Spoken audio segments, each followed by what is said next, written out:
আপনি কি কখনো তিতাস নদীর বুকে এমন দৃশ্য দেখেছেন?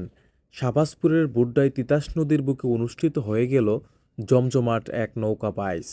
আর এই নৌকা বাইচকে কেন্দ্র করে নদীর দুই পারে নেমেছিল মানুষের দল। মাদক বিরোধী তরুণ শক্তির উদ্যোগে আয়োজিত এই নৌকা বাইচ দেখতে সকাল থেকেই তিতাস নদীর দুই পারে জমতে থাকে হাজার হাজার দর্শনার্থী।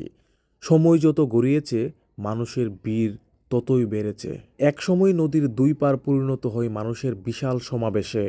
স্থানীয়দের পাশাপাশি দূর দূরান্ত থেকেও ছুটে আসেন অনেকেই, শুধু চোখের সামনে নৌকা বাইচের এই প্রতিযোগিতা দেখার জন্য। নদীর বুক চিরে একের পর এক নৌকা চলছে, মাঝিদের হাতে বইটার তালে তালে এগিয়ে যাচ্ছে নৌকা। কে কার আগে পৌঁছাবে তা নিয়ে ছিল মাঝিদের মধ্যে তীব্র প্রতিযোগিতা। আর নৌকা যখন গতি বাড়িয়ে এগিয়ে যাচ্ছিল সামনের দিকে, তখন দুই পারের দর্শকদের করতালি, চিৎকার আর উচ্ছ্বাসে পুরো তিতাস নদীর পরিবেশ হয়ে উঠেছিল উৎসব মুখর। এটি শুধু একটি নৌকা বাইচ খেলা নয়, এই আয়োজনকে কেন্দ্র করে মিলন মেলায় পরিণত হয়েছিল তিতাস নদীর দুই পার। কেউ এসেছিলেন পরিবার পরিজনদের নিয়ে এই খেলাটি উপভোগ করার জন্য।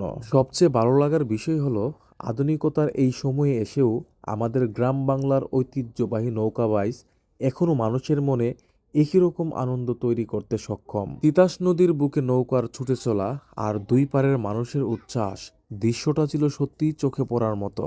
সব মিলিয়ে শাহবাজপুরের বুড্ডার এই নৌকা বাইচ অনুষ্ঠানটি একই সাথে ছিল আনন্দ, উৎসব আর ঐতিহ্যের এক অসাধারণ মেলবন্ধন।